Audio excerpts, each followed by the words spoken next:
اس دن کیا ہوتا ہے کہ لوگ ایک دوسرے کو پھول دیتے ہیں، ویلنٹائن ڈے منایا جاتا ہے۔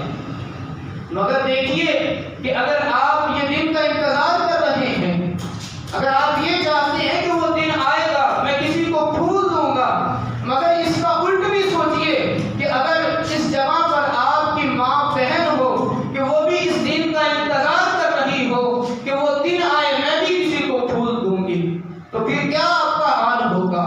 آقا علیہ السلام کے پاس ایک شخص آتا ہے اور عرض کرتا ہے یا رسول اللہ صلی اللہ علیہ وسلم میں مسلمان ہونا چاہتا ہوں۔ تو یہ عرض کی یا رسول اللہ میں مسلمان تو ہو جاؤں گا مگر میں ایک عمل کرتا ہوں، میں چھوڑوں گا نہیں۔ تو آقا علیہ السلام نے فرمایا کیا عمل کرتے ہو؟ عرض کی یا رسول اللہ میں زنا کا عمل کرتا ہوں۔ تو آقا علیہ السلام نے ارشاد فرمایا اگر تو چاہتا ہے کہ یہی عمل تیری ماں کے ساتھ کیا جائے، تو وہ انسان کہتا ہے کہ یا رسول اللہ میں برداشت نہیں کروں گا۔ پھر آقا علیہ السلام نے فرمایا اگر تیری بیٹی کے ساتھ یہ عمل کیا جائے، عرض کی یا رسول اللہ میں برداشت نہیں کروں گا۔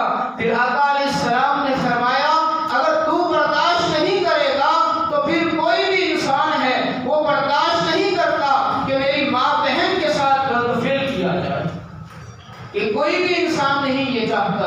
اور اسی وقت اسی شخص نے حضور کی بارگاہ کے اندر ہاتھ جوڑے اور عرض کی یا رسول اللہ میں آج سے پکی توبہ کرتا ہوں۔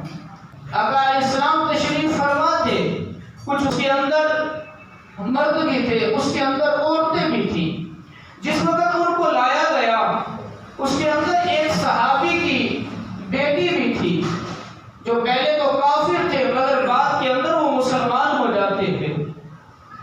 جو ان کی بیٹی تھی ان کے سر کے اوپر دوپٹہ نہیں تھا، مگر جب آقا علیہ السلام نے دیکھا اپنی چادر کو اٹھایا اور اس کے سر پہ رکھ دیا۔ صحابہ کرام عرض کرتے ہیں یا رسول اللہ یہ تو پکیزہ چادر ہے، یہ تو مزمل والی چادر ہے، یہ تو اتنی پاک چادر ہے، یہ تو کافر کی بیٹی ہے۔ حضور نے ارشاد فرمایا کہ اگر بیٹی کافر کی ہو یا مسلمان کی بیٹی ہو، بیٹی تو بیٹی ہے۔ حضور نے تو ہمیں یہ درس دیا ہے مگر ہم کیا کرتے ہیں؟ ہم بے حیائی کی طرف جاتے ہیں، مگر ہمیں اپنے گریبان کے اندر جان کے دیکھنا چاہیے کہ ہم کیا کرتے ہیں۔ اور آقا علیہ السلام نے یہاں تک ارشاد فرمایا جو شخص اگر زنا کی طرف جاتا ہے، جس وقت وہ زنا کرتا ہے تو اس سے ایمان کو نکال لیا جاتا ہے۔ ایمان جو ہے وہ بادل کی طرح اوپر رہتا ہے۔ اگر سوچئے کہ اگر انسان اس حالت میں اگر اس دنیا سے چلا جاتا ہے، اگر مر جاتا ہے تو اس کا جو خاتمہ ہے وہ ایمان پر نہیں ہوگا، اور جس وقت وہ اس چیز سے فارغ ہوتا ہے تو پھر جو ایمان ہے وہ پھر لوٹ آتا ہے۔ اور جو شخص اگر زنا کی طرف جاتا ہے تو کیا ہوتا ہے؟ رب تعالیٰ نے فرمایا اس کے لیے دنیا کے اندر بھی عذاب ہے اور آخرت کے اندر بھی عذاب ہے۔ دنیا کے اندر کیا عذاب ہے؟ فرمایا اس کے جسم کے اندر سے جو برکت ہے وہ اٹھا لی جاتی ہے، اس کے چہرے میں جو نور ہوتا ہے وہ نور کو چھین لیا جاتا ہے، دنیا کے اندر مصیبتوں سے اس کو گھیر لیا جاتا ہے اور اس کے گھر کے اندر بے سکونی آ جاتی ہے۔ مگر دیکھیے کہ رب تعالیٰ کیا فرماتا ہے؟ رب تعالیٰ فرماتا ہے کہ میری بارگاہ کے اندر آؤ، میری بارگاہ کے اندر جھکو، میری بارگاہ کے اندر سجدہ کرو، اگر تمہارے جتنے بھی گناہ ہیں میں رب ہو کے معاف کرنے کے لیے تیار ہوں۔ ایک بنی اسرائیل کا شخص تھا، اس کا نام کفیل تھا، وہ بڑا گنہگار تھا۔ کیا کرتا تھا؟ وہ غریبوں کی جو لڑکیاں تھیں ان کی عزت لوٹا کرتا تھا، اس طرح کے کام کیا کرتا تھا۔ مگر ایک دن اس شخص نے 60 دینار کے اندر ایک بیٹی کو خریدا۔ جب اس کو خریدا تو جس وقت اس کے پاس خولت کے اندر جانے لگا، اس کے پاس گیا تو دیکھا کیا کر رہی ہے۔ جب دیکھا تو اس کی آنکھوں سے آنسو جاری ہیں۔ تو وہ جس وقت اس کے پاس جانے لگا تو جس وقت آنسو دیکھے تو اسی وقت رک جاتا ہے۔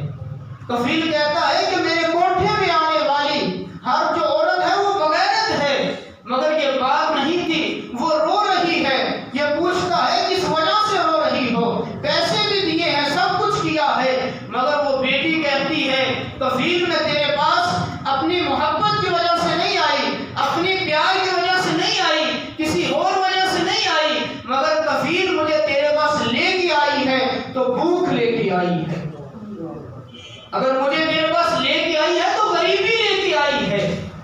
مگر یہاں پہ ایک جملہ کہنا چاہتا ہوں کہ آج ہم مال و دولت خرچ کرتے ہیں، اللہ نے ہمیں بڑا نوازا ہے، ہم دنیا کے اندر دریائے دل مشہور ہیں کہ ہم بڑی سخاوت کرنے والے ہیں، مگر ہم سخاوت کہاں پہ کرتے ہیں؟ جہاں پر ہمارے نفس کو سکون ملتا ہے۔ گاؤں میں چلے گئے، وہاں پہ کتوں کی لڑائی ہوتی ہے، وہاں پر 50-50 ہزار روپے انعام رکھا جاتا ہے، کرکٹ کا میچ ہوتا ہے، وہاں پر کیا کیا جاتا ہے؟ لاکھوں کا انعام رکھا جاتا ہے۔ ہم کہاں پہ خرچ کرتے ہیں؟ ہم وہاں پہ خرچ کرتے ہیں جہاں پر ہمارا نفس راضی ہوتا ہے، ہم وہاں پر خرچ نہیں کرتے جہاں پر اللہ تعالیٰ نے ہمیں حکم دیا ہے۔ ہماری آنکھوں پہ غفلت کی پٹی پڑی ہوئی ہے، مگر جس وقت کہا کفیل مجھے تیرے پاس بھوک لے کے آئی ہے، تو کفیل کی بخشش کا سبب ایک ہی جملہ بنتا ہے۔ اسی وقت وہ کفیل کی آنکھوں سے آنسو جاری ہوتے ہیں اور وہ ہاتھ جوڑ کے کہتا ہے بہنا، جس عزت سے تو یہاں پہ آئی تھی اس عزت سے اپنے گھر میں لوٹ جا، اور میں بڑا بغیرت بندہ ہوں، میرے لیے دعا کرنا کہ اللہ تعالیٰ مجھے معاف کر دے۔ پھر دنیا نے دیکھا، اسی رات کفیل کی موت ہو جاتی ہے۔ دنیا کیا دیکھتی ہے؟ اس کی دیوار پہ یہی لکھا ہوتا ہے کہ اللہ تعالیٰ نے کفیل کو معاف کر دیا۔ آج ہم کیا کرتے ہیں؟ ہم دنیا کے اندر گناہ کرتے ہیں تو ہم کیا کرتے ہیں آگے سے کہ یہاں پر جو کرنا ہے وہ کر لو، آگے جا کے پھر دیکھا جائے گا۔ مجھے یہ بتائیے کہ اگر آپ اس دنیا سے چلے گئے تو آپ کی قبر کے اندر بچھوؤں نے ڈیرا ڈال لیا تو پھر کیا کریں گے؟ پھر کیا